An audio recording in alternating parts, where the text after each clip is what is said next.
यहाँ घर में कई दिन से मंगल? 15 दिन से। हे सखी सबके घर में मंगल है बजना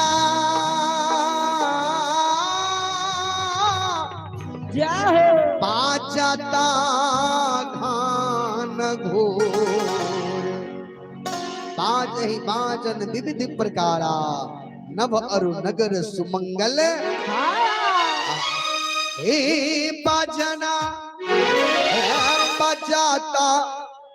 घान घोर हे सखी घर घर मंगल बाजना बजाता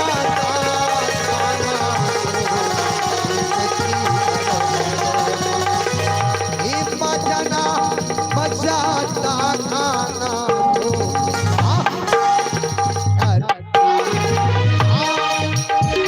बजाता खाना को ये सखी घर घर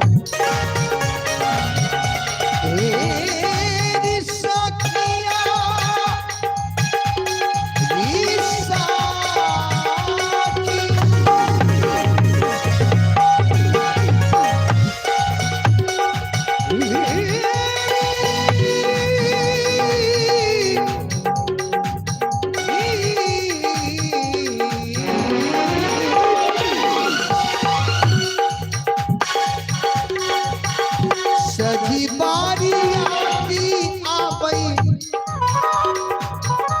विविधा पहनिया सखी है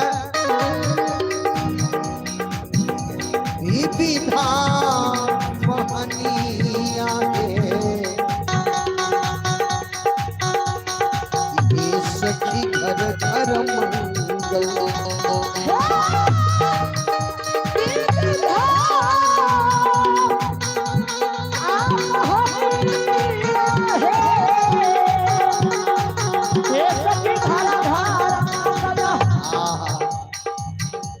रघुकुल रघुकुल मनीषी राम सखी घर घर मंगल रघुकुल मनीषी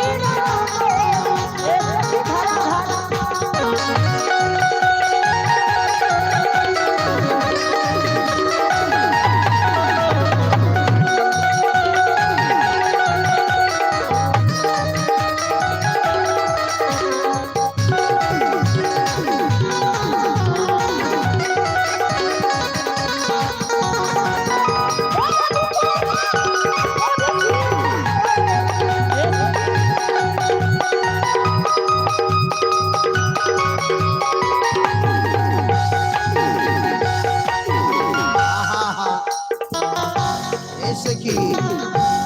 सखी बार सापे बहु धातरी कड़ी कड़ी धातरी कड़ी कड़ी धातरी कड़ी कड़ी